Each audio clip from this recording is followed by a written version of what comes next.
The year was 1990, and a Gary Marshall-directed rom-com took the world by storm, dominating the box office and making Julia Roberts and Richard Gere household names when it came to romantic comedies. It told the story of a hooker with a heart of gold and the man that loved her. That movie was Pretty Woman. We're not going to talk about that movie today. 9 years after that movie was made, Gary Marshall was probably just like, fuck, how do I recapture the same magic I had in 1990 with Pretty Woman? I know, I'll get all the same actors and actresses, I'll slap my name on this movie, we'll release it, box office gold. This is a podcast about that movie? I'm sorry it's not Pretty Woman. Welcome to You've Got Mails. CJ, how do you like your eggs? Probably over easy, a little bit of toast. You ever have one with a little soy sauce? Oh, that sounds nice. Yeah. I'll have what he's having. I like whatever eggs you're eating, CJ, because that's how much I care. Oh, man. Welcome to You've Got Mails, everybody. Today's episode, we will be talking about 1999's Gary Marshall joint, Runaway Bride. CJ, this truly is the age of Julia. It really is. She is waiting in the bushes, man. It's our third Julia Roberts movie in a row. And I'm really glad I brought these hard-boiled eggs. Would you like one? I would love one. Let's eat during the podcast. Yes, everybody loves that for sound. A solid 10 minutes. Man, what'd you think about this? Well, I don't want to say what you think about it, because obviously we get into that at the end. I have thoughts. But, they're clouded. You know, like, when you heard we were doing Runaway Bride, initial impressions, thoughts, concerns. My first thought was, isn't this the same cast from Pretty Woman? It is. Like I said, is that Richard Gere? It's Richard Gere. It's a lot of the same people. And as I said, it's a Gary Marshall movie, who also did Valentine's Day.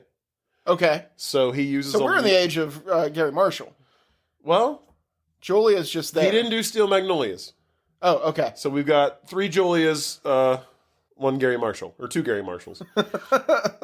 2 bears, 1 month. But yeah, he uses a lot of the same people. You got your Hector Elizondo, Richard Gere, Julia Roberts, obviously, Larry Miller. Yeah, Larry Miller was great again. He's in all the movies. So, yeah, it's sprinkle in a little Joan Cusack. He's like the original Adam Sandler, you know? He just uses all of his friends. He puts a shit ton of his family in these movies, too. Oh, does he really? Yeah, like apparently, like his sister was in it. A bunch of his grandkids were in it. This guy is just pimping out his whole family to be in these things. Heck yeah, man. Make that money. Exactly. So yeah, so this movie focuses on Maggie Carpenter, who has tried to get married 3 different times and every time ran away. And Richard Gere's character, who plays Ike, he's a big city New York reporter. And a douchebag. A fucking terrible douchebag. Oh, I'm glad. For German, we try not to talk about these ahead of time. So I'll just spurt something out like that, and I'm so glad that you agree with the fact that this guy's a douche. I'm going to be honest. I mean, we'll get into it as we go. I don't think I've seen 2 main characters this unlikable since The Notebook. You didn't like her? No! I mean, other than the fact that she ran out on 3 guys. And doesn't seem to see a problem with it and is just ruining a bunch of lives. So this movie starts, first of all, I gotta tell you, I'm real into soundtracks. I love the music in movies. Like, that can make or break a movie for me. Terrible soundtrack. I fucking hate U2. Oh, really? Yes, I can't stand U2. So when this movie starts with a montage of Julia Roberts riding a horse to U2, I was already half checked out. And it was going to take a lot for this movie to bring me back in. It took me to the War of Irish Independence. That's the problem with U2. You can't use it in romance movies when half the songs are about killing Irish people. Well, not that particular song, I don't think. I don't believe so, but it still brings me there. I mean, a fiery redhead named Maggie on a horse riding to U2, it kind of makes sense. Yeah, okay. Yeah. I mean, I don't have a problem with that, I guess. I just fucking hate U2, and I'm sorry. Bono, sue me. I love how she's on the horse. My very first note is she being hunted?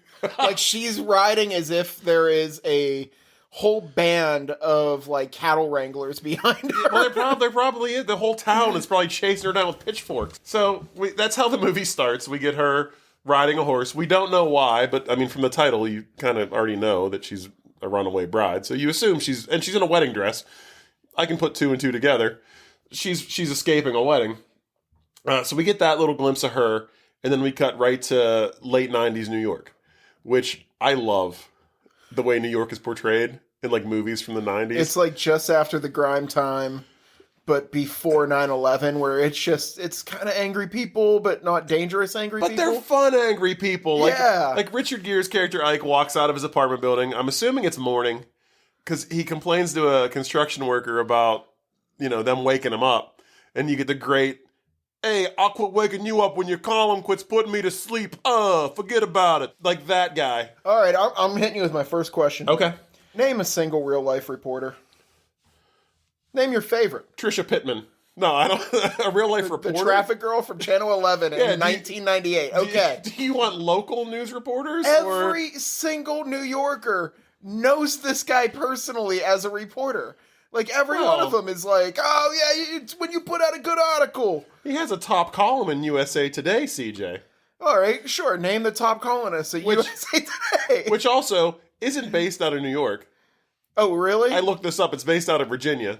Yeah, they're the only ones who let them put their name on this. That's right. So, yeah. From here, Richard Gere, like I said, I'm assuming it's the morning, walks directly into a bar where everyone's already pretty much shit-faced, and he's working on his next story.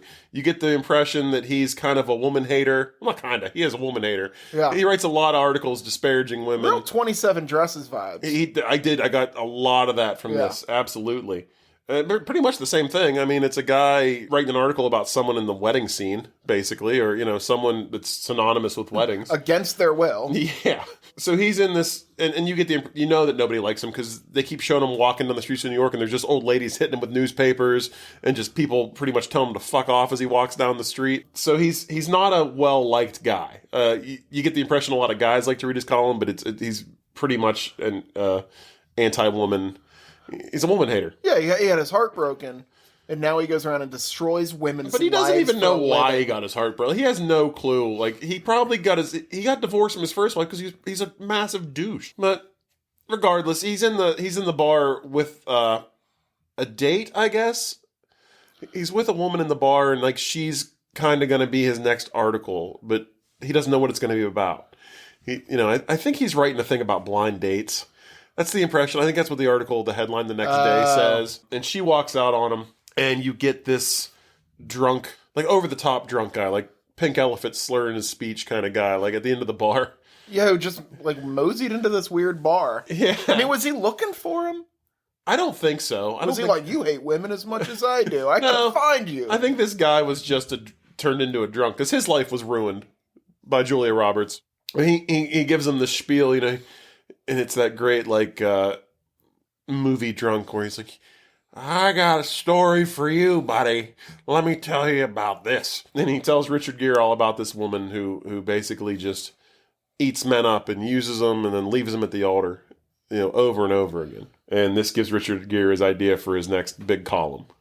It's ruining somebody's life. Yeah, pretty much. So, he goes home, he writes this article about Julia Roberts' character Maggie, about what a, terrible, man-eater is what we call her. And we even get the Hall & Oates song, Man-Eater. Oh, the only time that song's ever been used correctly was in the movie Boat Trip, where... I've never seen Boat Trip. It's a great Cuba Gooding Jr., Horatio Sands, where they get booked on a homosexual cruise, and at one point Timothy Dalton is playing that song on a piano. That's the only time that song's ever been used correctly, including live. That's the only time it's ever been good. I'm gonna have to go look up Boat Trip now. Might make it on our list, honestly. He writes this article about Maggie and puts it in the USA Today because apparently the editors don't fact check, they don't look into sources, they just take Richard Gere's word for it. You need 2 sources to ruin somebody's life. We know this. Like, this is not new information to anybody. I am not a newspaper editor, and I know this. Yeah. So then we get our first real interaction with Julia Roberts, aside from her escaping on a horse to U2. And we find out that she works in a hardware store, and... I was into this. I like that. If you love anything to do with hardware, carpentry. Yeah. She's an industrial engineer. Like, she's building things. It worked for me. Like, I knew that would get your gears going. And this is where we first get to see the wonderful Joan Cusack. She's a delight. I love her. And anything she's ever been in, as much as I love John Cusack, I think Joan might be my favorite Cusack. Oh, with a bullet. Yeah. She's top Cusack She's all fantastic. day. And she always plays like the quirky friend. When's Joan Cusack going to get her own leading role? Did you ever watch Shameless? No. She owned that show while she was on. I didn't know she was on that show. She was amazing. Oh. And it wasn't leading, but she had some screen time and really got to spread the wings. This whole episode is going to be CJ going, have you ever seen this? And me going, no, I don't know what you're talking about. But she's great in this. I only watch romance movies. Yeah, that's all I watch anymore. She's great in this as always, and she plays the best friend. Penny? Peggy Fleming. No relation to the ice skater. Yes. Yeah, that's the thing. So she plays Peggy, and her and another woman who is Gary Marshall's daughter. That's the blonde, the other friend. Are walking down the street reading the article, because apparently everyone in this small town gets USA Today. And they're, oh my God, do you think she saw it? Did she know? This is going to ruin her. They go into the hardware store, and Julia Roberts has read it and thinks it's a big joke. Like, she thinks that they took the time to make a legit full USA Today filled with other articles and then just put a fake article in. I'm a big fan of pranks. You got to prank people you love. Yeah. If I could get a fake article in New York Times or USA Today. Yeah. That's a hell of a prank. Oh, that is some effort right there. I don't know why she would think that anybody could pull that off. I don't either. Is USA Today still a thing? I don't even know. Who knows? Oh, yeah. Good Morning America? That's a thing. That's a TV show. Close totally enough. Different. But yeah, so they have to break it to her that no, this is not in fact an elaborate prank that we've pulled. This is a real article, and everyone knows your story now. So Julia Roberts gets out her typewriter or pen and paper. I can't remember exactly how she pens this letter and writes a letter to the editor letting them know that there were no less than 14 inaccuracies and unfactual situations. Yes, and apparently it's true because Rita Wilson, who is the editor at the newspaper, fires Richard Gere. Also Richard Gere's ex-wife. Tom Hanks' real-life wife. Yes. Hector Elizondo's fake real wife at the time in this movie. Rita Wilson has no less than 3 husbands in the course of this movie. Good for her. Yeah. So, it's 1999. Apparently at that point, fake news was still actionable. You could do something about it. No editor was going to ask for a second source. No. They just fire you after the fact. Yes. So we get Richard Gere gets fired, and now he has to figure out how he's going to make a living, get his job back, whatever. Yeah. Hector Elizondo, who plays his best friend, but is also married to his ex-wife. That's your friend's close, and that's the movie. Ex-wife's husband's closer. That's the movie I would have rather have seen. It was like, how did this happen? He was such a cool guy too. Like, I'd want him to be my friend. Yeah, who doesn't want to be friends with Hector Elizondo? But he works for GQ apparently, doing side jobs. He's not even like a real. Like, I think he's a photographer. Yeah. So he takes pictures. He's like the Peter Parker of the USA Today. He's out there snapping pictures. He's a freelance. Oh my God, my chick flick to dick flick just became a Spider-Man thing starring Hector Elizondo. I think that's great. But so he tells Richard Gere that, hey, I do some side gigs for GQ. I can get you a cover story, which doesn't seem like that's how that would work. But that's some real strings. He's just a freelance photographer, but he can get him a cover story. I'm a janitor at the White House. I can get you in with the press anytime. Yeah. So he says, if you can go to this small town where Julia Roberts lives and get the real story, prove yourself to be right, and she's gonna run. So I guess I maybe left this out, but Julia Roberts is engaged yet again to be married, and they find this out. So they know she's gonna run from this one too. So if he can go there, witness it firsthand, get the story, career saved. Yes. So poor Christopher Maloney. Oh yeah, man, Stabler from SVU. Yeah, this is a very cut and dry Cyclops situation. It is. Like, the dude was legitimately cool. Like, he was the cool gym teacher, which is always a fun person. Yeah, and there's really nothing wrong with him. Not at all. Like, she needs to speak up and say, hey, I don't want to climb, Kilimanjaro, Mount Everest, something with him? Some mountain. I don't want to climb mountains with you. Yeah. Like, go ahead, buddy. You do it. Yeah. Have some fun. I'll be back here. Instead, she's going to ruin his life because he wanted to follow his passion and thought she was into it. Yeah. Again, This just adds to my case that Julia Roberts is a horrible person in this movie. Because she basically just strings people along and doesn't ever, I mean... And then ruins their life at the last possible Yeah, second. exactly. And it's her own fault. Like, by no one's fault but hers is this happening. So anyhow. So anyway. Yeah. So Richard Gere shows up in town. He goes, he's obviously seen Steel Magnolias because he goes straight for the beauty parlor because that's where all the good gossip is and where you If find... I was looking for Julia Roberts and I knew she was in town. Obviously, she's at the beauty parlor. Absolutely. Fixing a chair. That's what she does. So he goes into the beauty parlor. It seemed, and at this point of the movie, I thought we were going to get a scenario where he's pretending to be someone other than who he is. He tries for a few seconds. He tries, and it's diffused almost immediately.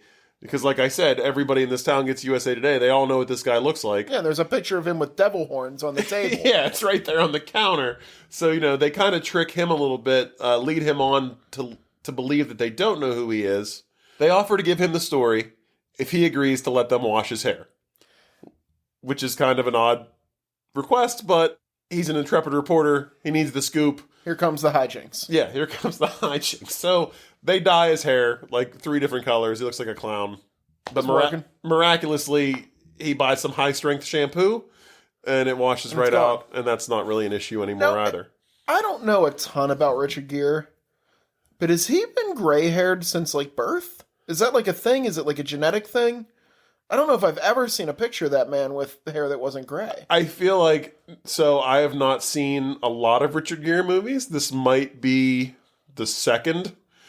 I think Mothman Prophecies was the only other one I've ever really seen. Ooh, you're really hitting both ends of the Gere spectrum. I mean, both of them, he's a reporter that goes to a small town where there's weird shit happening. Wow. Yeah, uh-huh. Art really does just recycle itself. It really does. But I feel like in Pretty Woman, he has darker hair. Okay, I could see. Well, I've never seen it, but I'm thinking movie posters, clips I've seen. It might be salt and pepper, but there's definitely more pepper than salt. Yeah, he's got some gray in this. Oh, yeah, he's what, 50 in this? She's 30. He's a silver fox. Yeah. I don't know how old he is. I looked it up. I didn't care enough to do the research on this one. She was 30-something. He was 50. Wow. Yeah, there's a big age gap there. Gross. Yes. Let me derail you for a second. Please. Let's talk about small-town America. Okay. I think it's known now that even though we've traveled a little bit, other places just scare the fuck out of me. I mean, right outside of New Orleans in Steel Magnolias. That whole area, I wouldn't be able to cope there. Yeah, I love a good small town. America is what I picture whenever you're hearing racist people talk about how the world should be, is this movie. There's everything was this perfect quaint.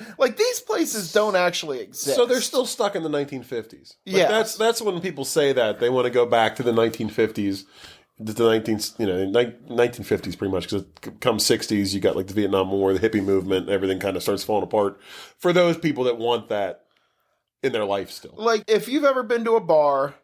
You're sitting down at one end of the bar, and there's just a couple old fogies at the other end, and then suddenly they show Colin Kaepernick on TV. And these guys start talking, and you think, oh, shit, here we go. Yeah. This is what they start talking about, is this neighborhood. Yeah. And what life's supposed to... And I don't believe that this has existed, ever. I'm sure there's towns like this somewhere. Everybody's cooking meth somewhere. This is not real. I mean, maybe in 99 these 2 towns still existed. I don't know. I like to think that, I liked this small town. I kind of enjoyed this small town. Everybody was a little quirky, a little weird. Nobody was... That's the thing, there weren't really any... Again, much like The Notebook, the 2 main characters are kind of shitty, but everybody else is, for the most part, super nice. I do like the mayor and the sheriff have their own jug band. Yes. That would be my every other night. Yeah, I would be out on the front porch with those guys, fucking slapping a bucket, that would be me. I'd be there. But yeah, I kind of dug this small town. It didn't give me, creepy backwater, scary vibes. Yeah, I don't know. It ruins it for me. They just seem to like everybody. But that's, So from here... Richard Gere, he gets his hair dyed, but he has not been thwarted, CJ. He will not stop getting the scoop. No, he kind of brushes it off haha, you minxes. You got me this time, but I'm not going to stop. This is because he's actually a villain. He is a villain. He's just an awful, awful person for most of this movie. So, Julia Roberts at this point finishes out her day. She comes home. She hears her family in the parlor in the house kind of laughing it up. Walks in. Who's there? Richard Gere. Because there's nothing like pushing boundaries and just invading someone's home. But again, dude, these people in this small town are so nice that they'll just let any stranger in their home. And they're just telling them some stories. Oh yeah, and this is kind of where you get like Julia Roberts is kind of the butt of everybody's joke, which I do to a degree feel bad for her character in that respect. Her dad just, he has all these jokes about her leaving guys at the altar. Also, we found out this guy has a serious alcohol problem. Yeah. Because all it took to get Richard Gere in the front door was a bottle of wine, and this guy's a complete lush. Yeah, let me just prey on these people's inadequacies. To get my scoop. So it's the drunk dad, the little adorable grandma. I did like her. No, I love a cute old lady, and the husband to be Stabler from SVU, who is just way too trusting of this weird guy that shows up. Well, yeah, that wants to hang out with his fiance. Well, we see where that gets him in the end, don't we? But they're all just sitting around, all chummy, talking it up. They have dinner together. Richard Gere pretty much integrates himself into this family. This whole movie, he just kind of integrates himself into this town. Everybody in this town loves him, even though he's continuously just stirring shit and kind of making fun of some people and being dicks to some people. He's just got this, big city attitude, and they're just eating it up, which I couldn't really figure out. Crying and everything. Yeah, couldn't really figure out, why they were so accepting of this guy. This is a town where secrets don't exist. There's no such thing as privacy. Yeah. No, at one point, she wants to get into his hotel room, and the guy at the front desk is like, oh, yeah, here's a key. There's no... It's like a town where lies don't exist or something. Yeah. Well, you also get the feeling that Julia Roberts kind of has this, siren-like power about her, where, all the guys in this town, even though they know she'll agree to marry them and then just run off. She kind of has everybody wrapped around her finger in this movie. There's not a guy in town that isn't just completely smitten with her.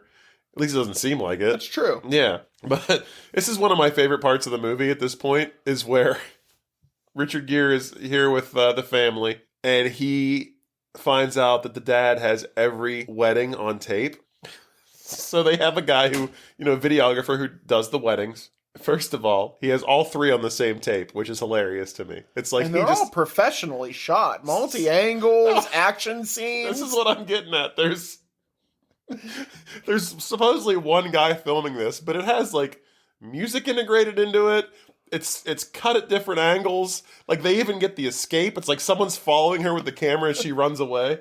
Steady cams, and yeah. There's a point, so we get three different weddings. So we get her first wedding where she's marrying some guy. I think he's Hippie Dave or something. He's a Grateful Dead head. He's clearly a hippie. He's up on stage playing a Grateful Dead song. That would not be my ideal wedding, but I would love to be a guest. Oh, I'd love to be a guest at that wedding, yeah. So we got that one. She gets up to the stage, freaks out, jumps off the stage onto some guy's motorcycle and is get me out of here. I don't know who that guy was. But we got a camera following the whole thing from every angle. It's Michael Bay shot these fucking weddings. At least 3/4 of that crowd was camera people. Yeah. My favorite part's coming up. We get the second wedding, which is a nice church wedding, very traditional, Catholic wedding. This is with Donald Logue. Donald Logue plays the guy she's marrying in this one. I don't know if you know this, but the guy from the first wedding, Hippie Dave, did you recognize him? No. Are you a Seinfeld fan at all? I've watched it all, but I wouldn't say that I know a lot of it. Do you remember the angry gay couple that wanted to fight Kramer because he wouldn't put the ribbon on? Yes. He's one of them.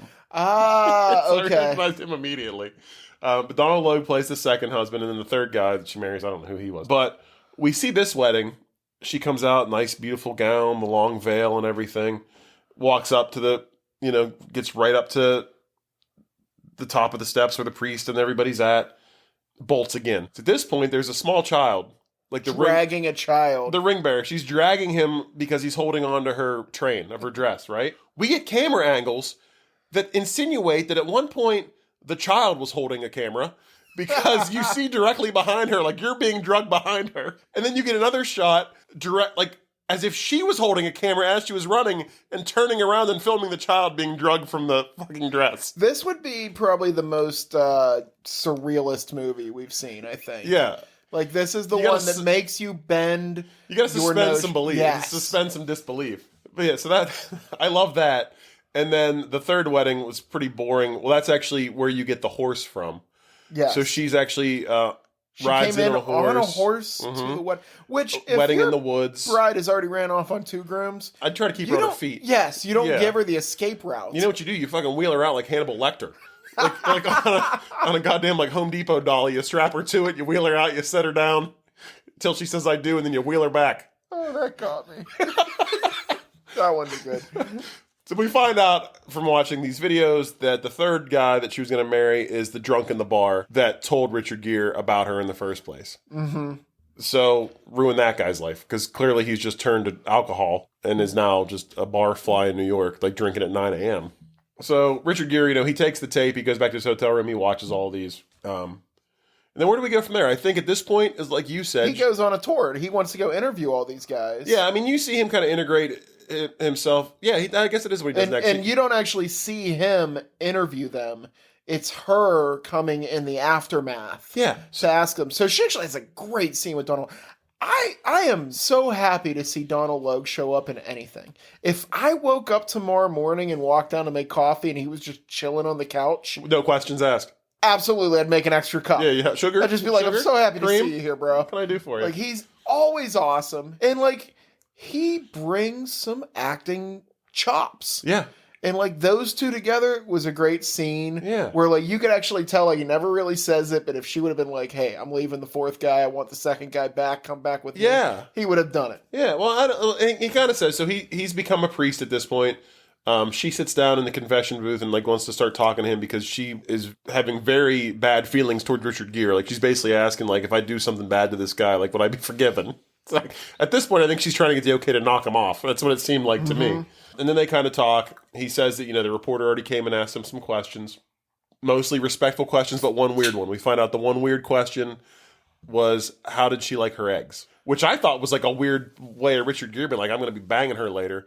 Like, hey, so how does she like her eggs? I'm going to be making them in the morning for after, I do the deed. You know, they say, stalk her ass, make her breakfast. Yeah. Right. Wait, that's... This is another one of those great examples of how just negging someone repeatedly eventually winds you up in a dating scenario with them, because he's just awful to her and everyone for most of this movie. So we get that, and then she says, well, I know where he's going to go next, so she goes to Hippie Dave. Hippie Dave. Or Hippie Bob, whatever. He works in a garage. She walks in. She starts asking him, has the reporter been here? If he's gonna ask you questions, please don't talk to him. Meanwhile, we find out that Richard Gere is just chilling in a car that's like up with on a lift. With a topless photo of her. Yeah, he gives her a topless.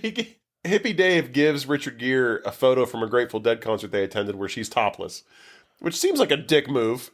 But yes. at the same time, she kind of screwed him over, so I don't know. This is like pre-fappening, all that kind of thing. Yeah. I don't know. I don't know how I would have felt if I saw this movie when it came out, but like now... Yeah, it's strange. That scene it makes me feel It's like revenge dirty. porn. It's not good. Yes, exactly. Like, if I don't care how bad of a breakup I have, I'm not sharing nude photos of loved ones with people. But then here we get more just super dickhead Richard Gere, where like she wants the picture back and he's basically just dangling it, and every time she goes to grab it, he pulls it away and he's laughing. And then he's a dick to Hippie Dave too. Like, you notice he's talking to him in like, hey man, what do you think about this? Like, yeah, he's treating him he's mocking him. Yes. Like, this guy has had his life ruined. The other thing that I think is strange about this, you get the feeling that Julia Roberts has not talked to any of these guys since she left them at the altar. It hasn't like apologized, hasn't given them any kind of explanation.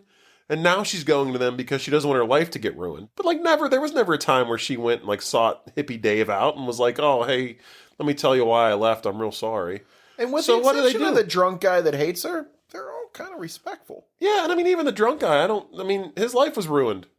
Yeah. He's probably in a deep depression. He has to drink just to get through the day. Weddings are mother effing expensive. Yeah, man. well, that's the other thing. 3 weddings and the dad paid for all of them. No wonder he's a drunk. The guy's probably in so much debt. No, he was the only other character in this that I thought was kind of a douchebag. Well, see, this is the weird thing. So, throughout most of this movie, Richard Gere and Julia Roberts are pretty much just awful. Richard Gere especially. Like, Julia Roberts, she's likable, but you also have to look at, like, her actions and what she's done to the people, like these guys at least in this town, and has no remorse. And then about halfway through the movie, so we get to, he does the rounds, he talks to all the exes. She sneaks into his hotel room, like you said before, steals his notes, steals some stuff, starts reading through the notes, and she starts to feel bad because she starts to realize what I realized from the beginning, that she's kind of a shithead. like she never apologized. She shows no remorse. Like, this is all in his notes, You remember, Julia Roberts is waiting outside. Like, you got to keep your voice down because she will come through the door. It's fine. She's always here for another movie. It's fine. So, she kind of realizes that she was a bad person. What does she do? She sneaks back into Richard Gere's hotel room while he's sleeping and waits for him to wake up. And pretty much, well, first, says she'll give him an interview and, let him in, but demands $1,000. I'm like, the balls on this lady. Yes. So they haggle a bit, and they come to an agreement where he'll pay her, and she's going to give him the real scoop and kind of let him follow her around, give her the real story about who she is. It's at this point where they're still, not the best people, but then every other character in the town kind of gets shitty all of a sudden. Yes. It was like they flipped a switch. Well, because he's got a knight in shining armor. Yeah. He's got to stand up for her. But it's like they flipped this switch all of a sudden that didn't make any sense so that they'd have something to fight against together, so they ended up together. Yes, starting with the lady when she's buying a dress. And she goes, I want that dress. And the lady's, it's $1,000. You don't want this dress. Well, why wouldn't I? Yeah. Well, because you're not going to be wearing it for very long. Wow. Yeah. Well, first of all, that lady does not know how to be a salesperson. Not at all. 'Cause you don't want a dress shop. This lady, Julia Roberts, is putting your kids through college. Yeah.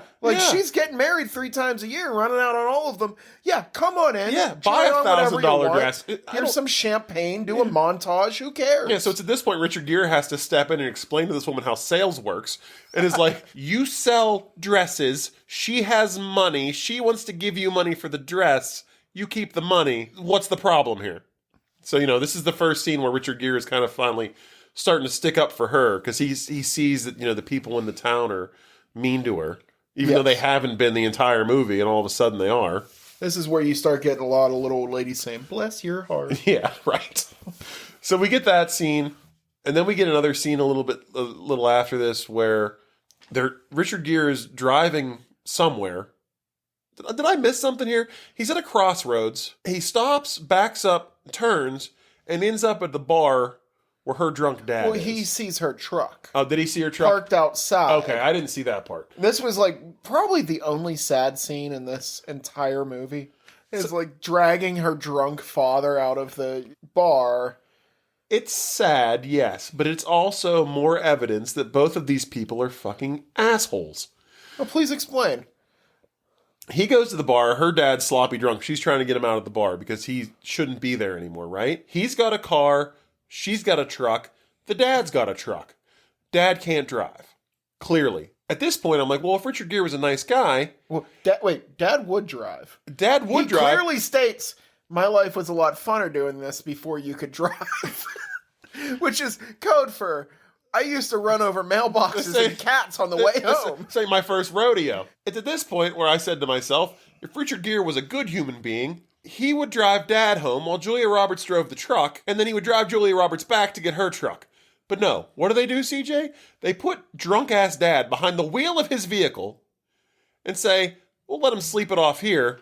Let's go for a nice drive together.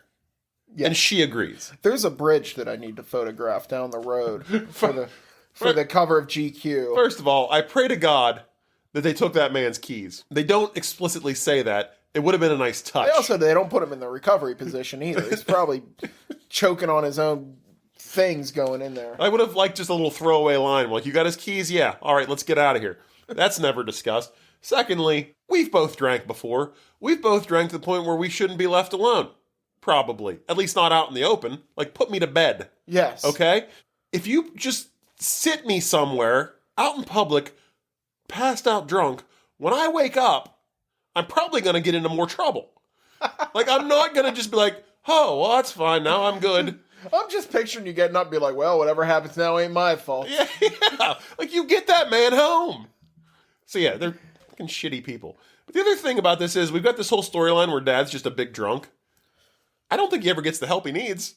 No, not once in this movie. By the end of the movie. They just ended with him being a shitty drunk. Yeah. It's fucking awful. And like at one point, Julia Roberts like says to him, like, you know, I'm not like he says something, you know, I'm not happy about you like leaving all these guys or whatever. And she's like, well, I'm not happy about you being drunk all the time. And that was supposed to be like an, ooh, I better change my life moment. But it's not. He's drinking in the next fucking scene. Mm-hmm. And making fun of her. Yeah, and they're making fun of him for being a drunk. It's a big laugh. The whole town gets a big laugh out of everybody's. The whole town turned into shitheads. This is what I think. I think Richard Gere. These towns don't actually exist. But they were fine until Richard Gere got there. If you mixed in 3 meth heads, this would be an actual small town America. This town was idyllic. And then Richard Gere showed up and started stirring the pot, causing a bunch of dissension. He brought that city. Yeah, he ruined this small town. He's an asshole. I feel the rage coming up at you thinking about Richard Gere right now. I'm so angry at him in this movie.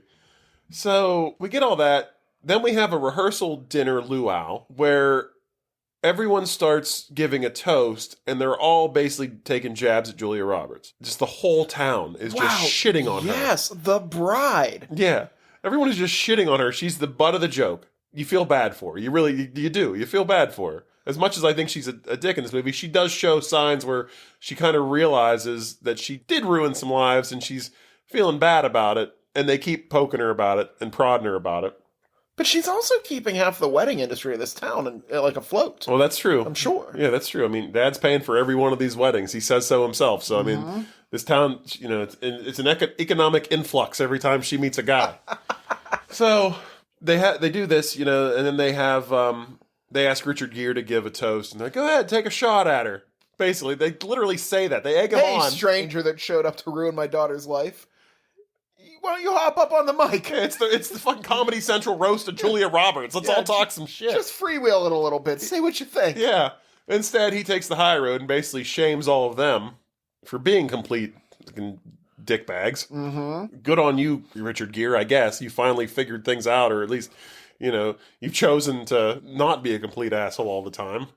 Because everyone else turned into assholes. It's like, it didn't make any sense. None of this movie makes any sense. Well, I mean, if you're a bad person, you surround yourself with worse people so you look good. Yeah, I mean, it worked for him. Yeah. So Julia Roberts kind of walks out in a huff. Richard Gere follows her. She's actually mad at him because he made everyone else feel bad. Well, he pulled the wool out from over her eyes. Like, suddenly she's like, oh, wait, no, this is abuse.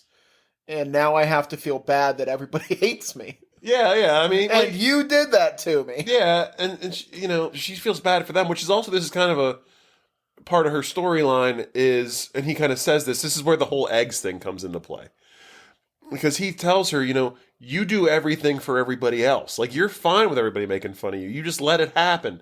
All these guys that you wanted to marry, you just kind of assimilate yourself into what they want. Because he asks every guy what kind of eggs she liked, and they all say, oh, she liked them this way, same as me. Liked them this way, same as me. There's a scene in the diner with Stabler. Yeah, she orders the exact same eggs as him. She adopts their personality. She doesn't want to go climb a fucking mountain. She doesn't want to do any of this stuff that these guys want to do. And he kind of says to her, you know, this is your problem. You don't know who you are. You got to find yourself and be yourself and find the person that wants you for you, not try to be somebody you're not, right? This is advice I give to all of my friends. It's the most... is do not, like, leave high school or college and then just move in with somebody. Go and get a place on your own. Figure out who the hell you are. Yeah. Like, she never did that. She never did the, like, I'm going to figure out who I am. I'm going to figure out who this guy is and be that person. Yeah. Is what she did. Yeah. I feel like I'm really armchair quarterbacking the therapy session here for. No, it's valid points. It's the most rational thing that Richard Gere says this whole movie. Yeah. You know, he was actually able to take a break from being a despicable human being to give some good life advice. But then, very next scene, we go back into being a despicable human being, in my eyes. They have the rehearsal for the wedding.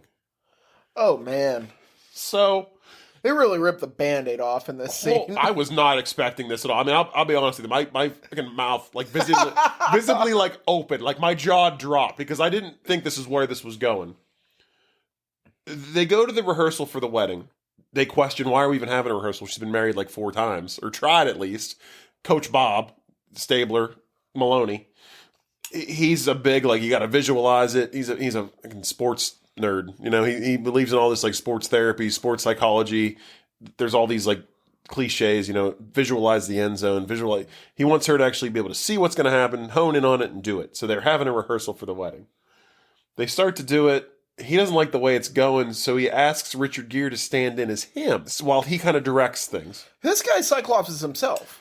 He does, to a degree. He kind of, but I mean, who would have thought this would have happened? This guy had no idea. This is the most ridiculous thing I've ever seen.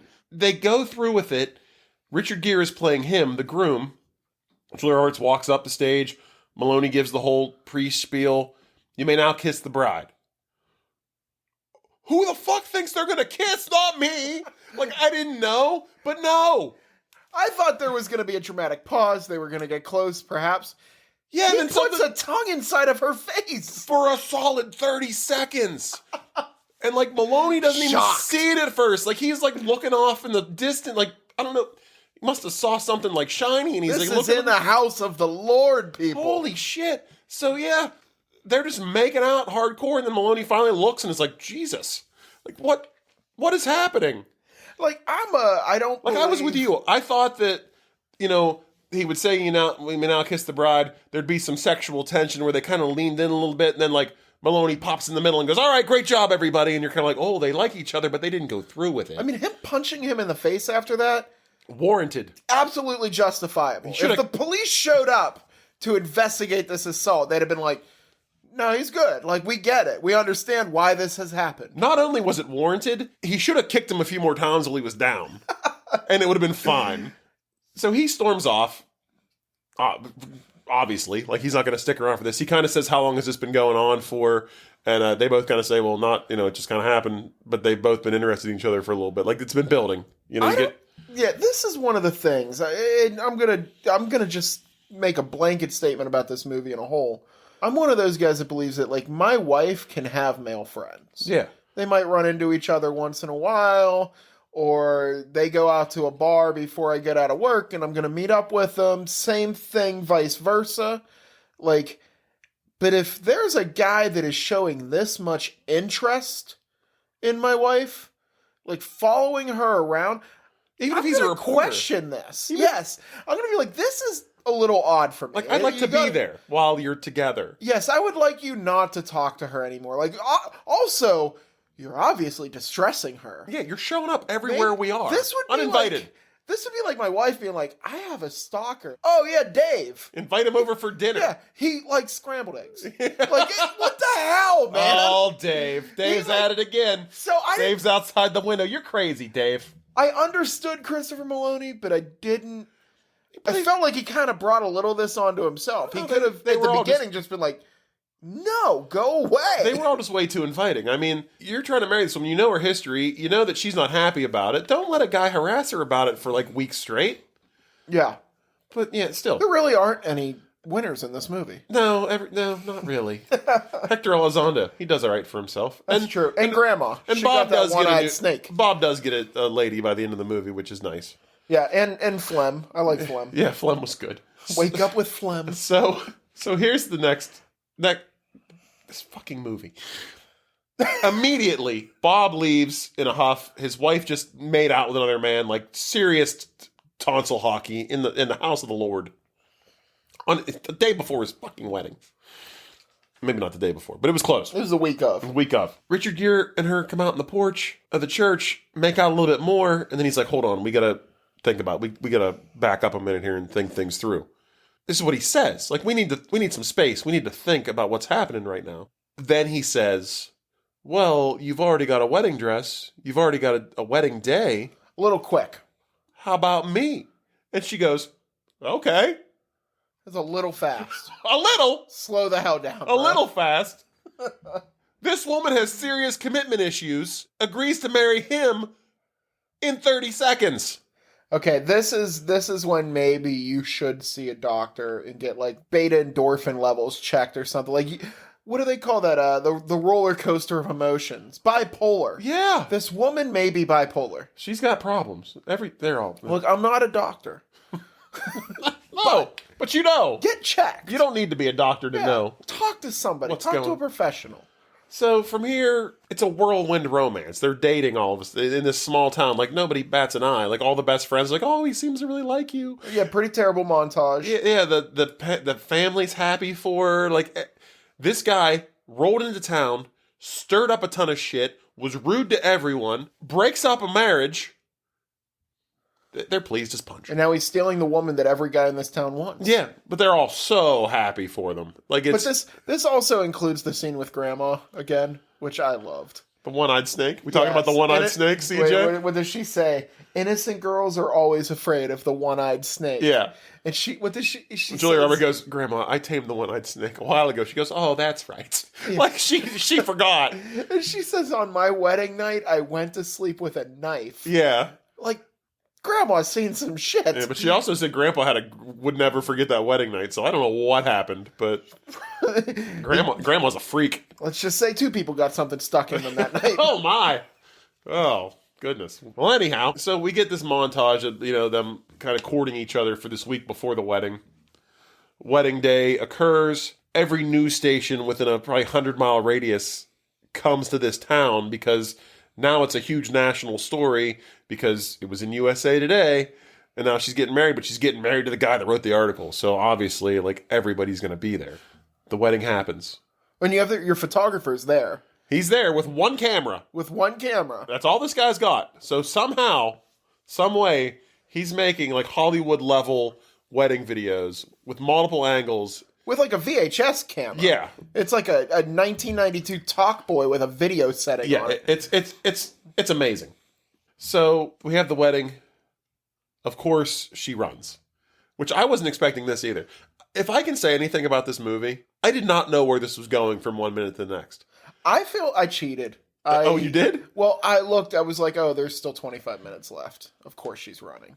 Like, if they got married right there, the movie would be over. Yeah, you're right. I didn't look at that. I did like during this scene though when they cut back to if you think back to My Big Fat Greek Wedding. Yeah. When they cut to his side and there's two people on, they cut to his side in this. It's all New Yorkers. It's all New Yorkers. They all look like Matrix agents. Yeah, I thought they and were they're all mobsters. on their phones talking. All in black, sunglasses on, in the church, on cell I phones. was like, it's such an easy shot, but it was a good shot. Yeah, no, I like that. I did like that. I'm not gonna lie, this movie had me laughing a good bit. Like the parts that were funny were funny. It was just the logic of the movie is really what ruined it for me. But so she runs again. Some great product placement for FedEx. Because there's just a big FedEx truck parked outside. This is my favorite Where's she line. going? Wherever she's going, she'll be there by 10:30 tomorrow. Hector Elizondo with one of my favorite lines from the movie. I don't know what FedEx paid to get in there, but that was good. That was excellent. Yeah. So she takes off in a, FedEx truck, and again, Julia Roberts, Maggie, horrible person, because we get another montage basically of like them going through their lives without each other. And it's clear by the end of this when they reconnect that she never reached out to this man. She just took off. Just took off. Never spoke to him. Never said what happened. He didn't try to track her down, apparently. They were just like, well, that's it. I'll go back to New York. You keep working in the hardware store in this Maybe a little bit of closure. tiny town. Yeah. Nobody gets closure in these scenarios with her. She just takes off and then, but, finally, she comes back. She sneaks into his apartment again. Can she, pick locks? She gets into his New York apartment. He comes home and she's in his fucking apartment playing with his cat. I would have so many questions. That is some psycho level stuff. First of all, how did you find out where he lives? Because you never went to New York. How'd you have his address? Yeah, no, well, she's selling lamps, across the street from his house? Yeah. Those terrible... Let's talk about these lamps. Okay. This is some shit you see when you're scrolling Facebook at 3 a.m. and people are like, I'm going to show you how to build a back porch lamp thing out of cement and wire mold. Like, those things are disgusting. Yeah. They are so ugly. She's quirky. They can't beat a code. Like, those will burn your house down. It had like 20 light bulbs on it. Yeah, They're all like, just dangling. For anybody that didn't watch this movie, these lamps are like armored cable that you'd have in your walls of your house. Like, holding onto electrical boxes that have lights in them. Haphazardly, they are They're just dangling. god-awful ugly. They are. If you brought that into my house, I would take it out. It was 1999, CJ. It was different, different time, different tastes in lighting fixtures, This is like the Ron Popeil thing all over again.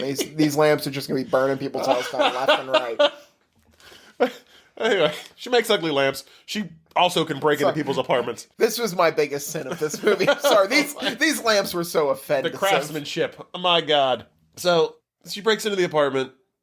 He's cool with it. I mean, he makes a sly comment about, I guess you're friends with my front desk guy too or something. And then she proposes to him, which I thought was kind of cool. Like, she gets down on one knee. Using his same lines. But she didn't at first. So there's a scene in the movie early on where, she talks about all these proposals that she's gotten and how they've all been these big grand gestures. And Richard Gere's like, it shouldn't be like that. This is how I would do it. And he gives her this little spiel, his proposal, and you can tell it touches her. This is the first time that he says something that doesn't offend her. Yeah. And he shows a little bit of vulnerability. You got to give it to her. Like, their characters are awful, but they're great actresses. Yeah. Actors. No They're problem with great the acting. actors, Yeah. and when he says that line, it cuts back to her face. She doesn't say anything, but her face says, sploosh. She melts a little bit. Into it. Yeah. Which is the same thing he does like 30 seconds later when he sees her in the wedding dress. Yeah. Like, his face is just like, sploosh. Yeah. There's definitely some facial splooshes happening. Yes. Oh, can we cut out where I said facial sploosh? Nope. Ah. That's in there now. All right. Well, anyhow, that's a different movie. Where was I going before the facial splooshes? So yeah, she proposes to him. She just asks him to marry her, and he says, I have to think about it. Because again, he's being rational, and she just literally just left him the last time. It's hard to be in love with somebody that's bipolar. Yeah. But then she busts out his line that he gave her. His face splooshes. Yes. And then we cut to like inner scene where like them dancing outside on his like deck in his apartment or balcony of his apartment, and then like intertwined with scenes of their actual wedding. And you see that they got married. They ride off on horses together. Then we get one of those fun, like, I love it in 90s movies where they play like a song, like I forget what the song even was, but it's like a fun, like upbeat song that and all the cast members are like kind of dancing around and doing their own little thing in like different parts, and you see where everybody's at. So you see that, Bob ended up with Richard Gere's editor's secretary. They end up Christopher together. Maloney ends up with which that's actually Julia Roberts' sister. Fun Oh, fact. really? Yeah, she's the middle child between Eric and Julia. And then you see that like Hippie Dave found a girl. You see Donald Logue just walking off with like 6 nuns. So who knows where that's going? Facial sploosh. Wow. All right, maybe we are cutting some of these out. No, I'm fully invested now. But yeah, you kind of see where everybody's at. Everybody looks happy. And that's the end of this movie. That was it, yeah. That was it. All right, so now we do grand gestures, CJ. Would you like to give any flowers to this movie? Or are we just going to leave it at the altar and run as fast as we can? Wow. Get away from this. Did you write that down? No, I didn't.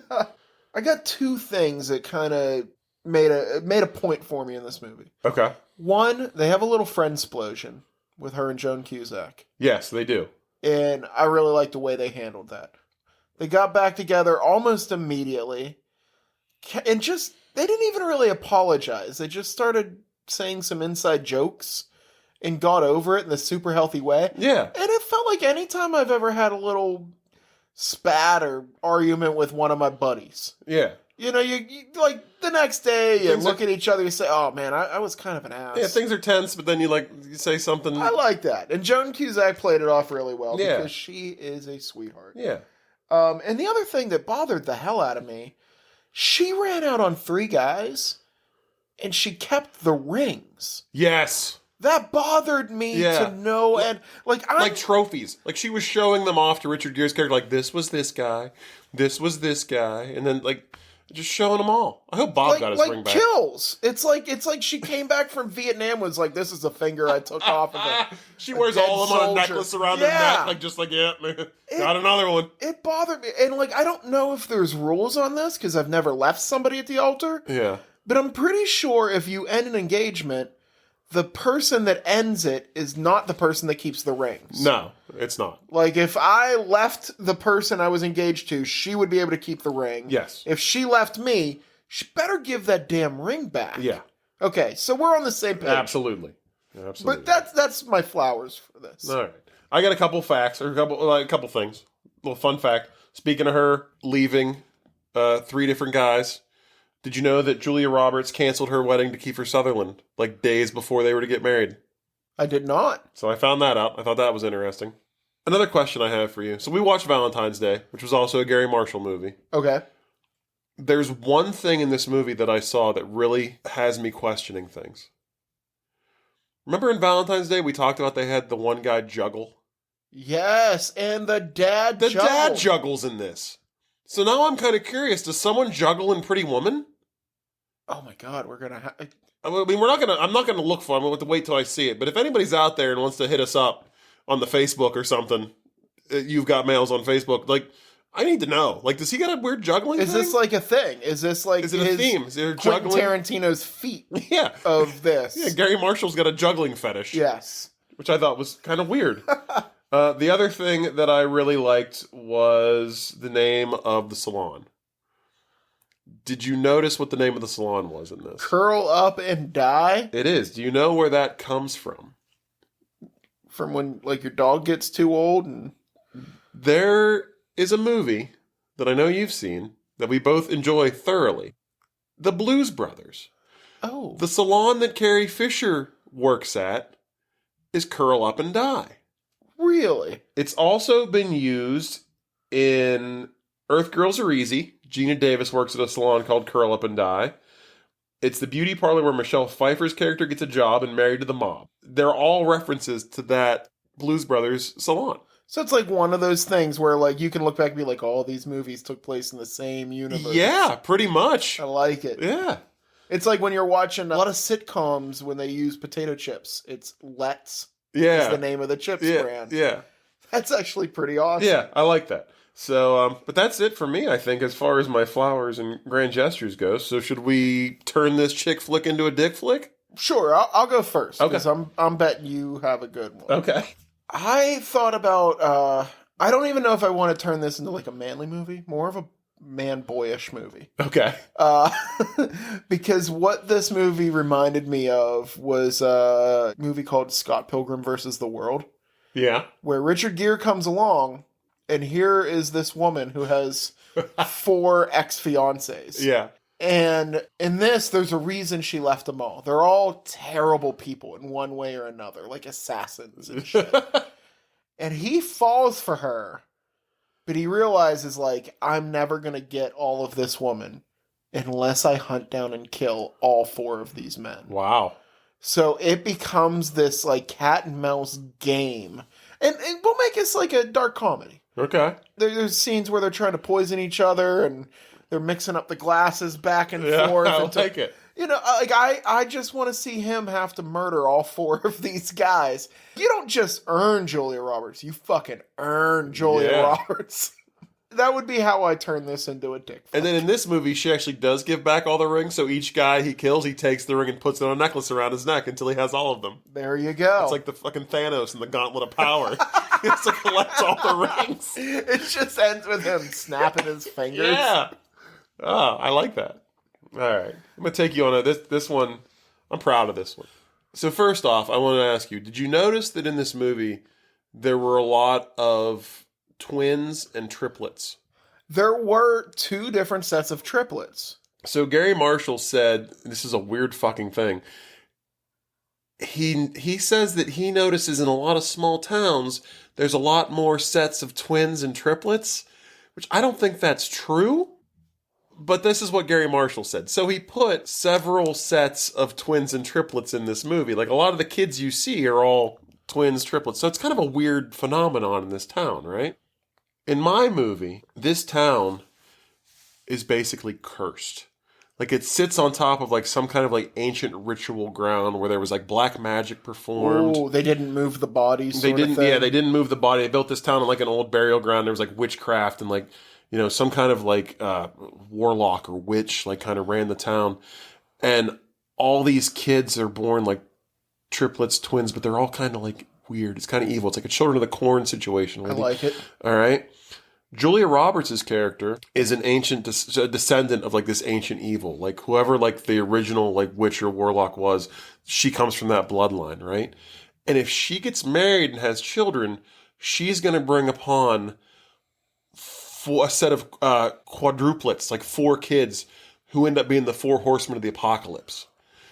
Okay? But she has to get married. It's part of the thing. She has to get married and then have the babies. But she doesn't know this, but the whole town's in on it. Like, they're all, it's like a Children of the Corn, like evil, like, town where, like, everybody, it's kind of like the Wicker Man, if you've seen the Wicker Man, or like Midsummer, like, the whole town's kind of like this cult. Wicker Man starring Nicolas Cage? Well, the remake, yes.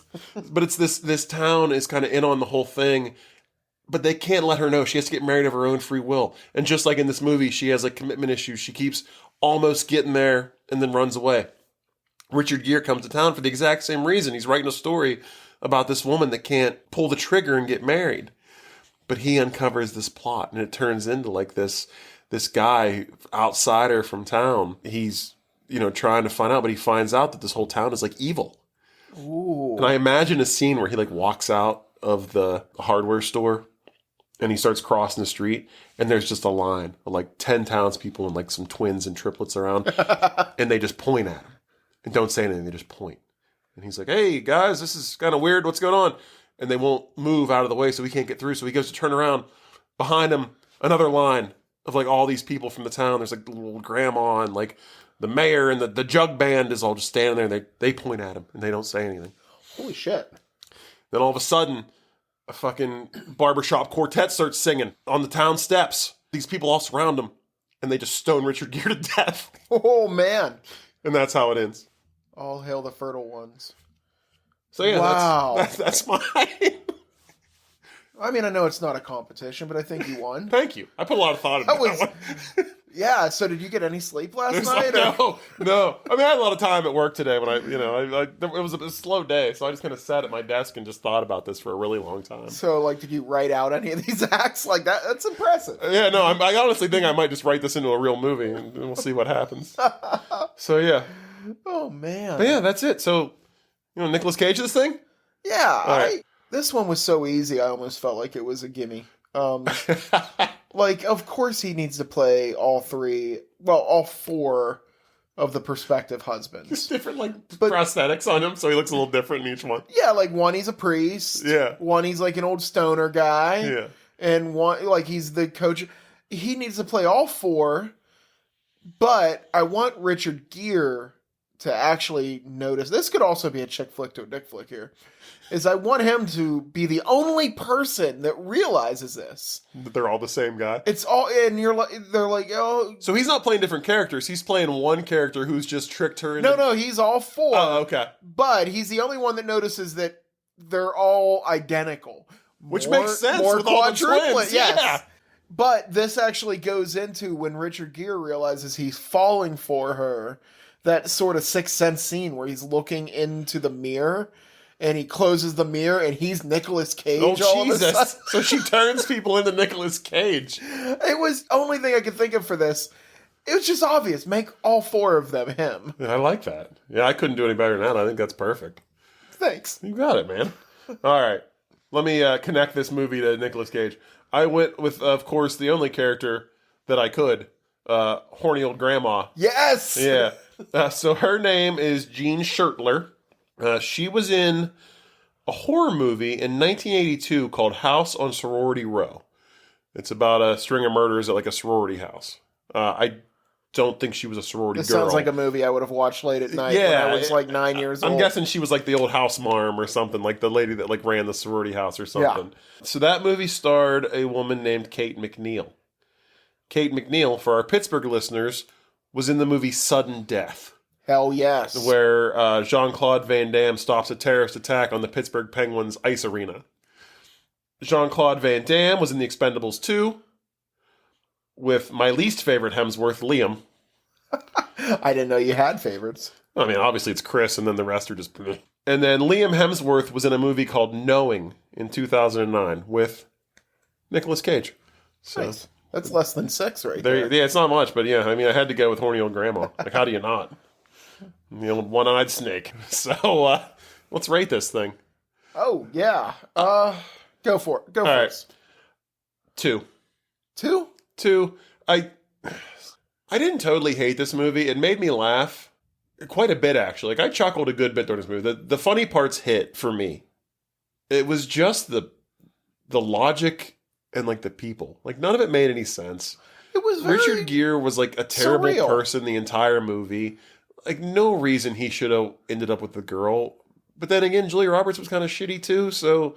Maybe this was a Notebook scenario where, like, the two worst people end up together and then everybody else can be happy. Like, she's going to spend part of her time in New York. He's going to spend part of his time in that small town. So at least everybody gets a little break from these two assholes once in a while. You know? So it worked out for everybody. But, so, yeah, just a 2. Like I said, I wouldn't recommend this to anyone. Like, I don't... No. It went by quick. If you asked 100 people in the street about that Richard Gere and Julia Roberts movie, This wouldn't not be a the one. single one of them would mention this movie. Yeah, it wouldn't be this one. Yeah, like I said, I mean, it what was it, about 2 hours? Like, it flew by. Like, I didn't think it dragged. Like, I never really checked the time like you said you did. Like, I thought it went pretty smooth. Like I said, I had fun at parts. Like, I liked the characters, like, some of the, like, this town. It's just weird how, like, all the people in the town switched from being, like, super nice, fun people to being assholes all of a sudden just so you would have a reason to root for the two assholes. There's your horror movie, though. Yeah. They all turn right in the middle. Yeah, yeah, pretty much. Like, that's how it's going to be. They're all going to seem real nice, and then all of a sudden they're going to show up in, like, white gowns and just want to fucking murder Richard Gere. Which, I'm rooting for them in this scenario. Wow. So, yeah, 2. All right. I was bouncing between a 2.25 and a 2.5. Okay. And then I realized the points don't matter. So,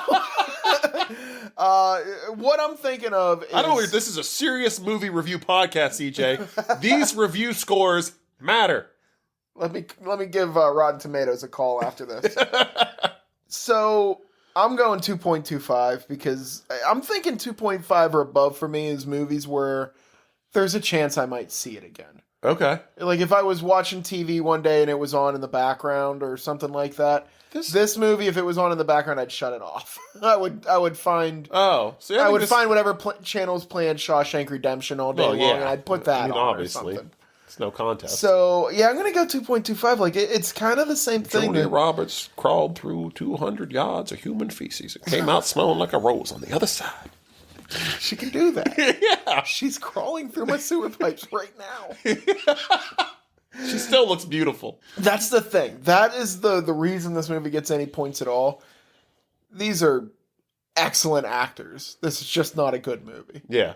Like, Julia Roberts she's fucking great. Mm-hmm. Richard Gere's Richard Gere. I don't know much about him. He plays a smug douche really well. So, I mean, really does. If he's not one in real life, he's doing a hell of a job Like acting. I said, love Joan Cusack, love Larry Miller for the quick scene he was in. We need more movies with him. Yeah, well, he's in Pretty Woman, so... Oh, is he? Yeah. Great. He's part of the Gary Marshall gang. Like, everybody in it's a great actor, but you could... Like, this must have been just like, oh, we were bored and let's get some cash. Yeah. So, yeah, that's where I'm sticking at, 2.25. All right. Well, there you have it, folks. So shall we roll our next movie? How many movies are we up to? Because we keep adding them. We got 196 right now. 196. Yeah. I mean, odds are this could be another Julia Roberts movie. I almost feel like I should roll this again because there are always numbers that are so low. So from 1 to 196, yeah, number 14. Number 14. Please tell me it's Julia Roberts. No, but this is a movie that I personally added that I really like. Oh, really? To Wong Fu, Thanks for Everything, Julie Newmar. Is this the one with... Hey, Corey, here's your Patrick Swayze movie. You got Patrick Swayze, John Leguizamo, Wesley Snipes. They all play drag queens. They're on a road trip to California, and they break down in a small, little, podunk town. I've heard nothing but good about this movie. It's heartwarming. Oh, yeah? It warms the cockles, CJ. I'm not giving away my rating yet, because it's not until next episode, but I like this one. I like it a lot. All right, I'm in. Nice. All right, let's do This sounds awesome. Let's do it. So, all right. So that's it then, everybody. Thank you for joining us. And we've finally gotten out from underneath the iron fist of Julia Roberts. Thankfully. My goodness. She's had a real grip on us for 3 weeks now. It's time to let somebody else shine. That's true. John Leguizamo. That's right. So until next time, everybody, stay romantic. Don't be shitty to each other. Made it through this whole thing without talking about that hamster. It's a gerbil. Oh, the gerbil? Yeah. Good for us. Please tell me you're going to keep that part.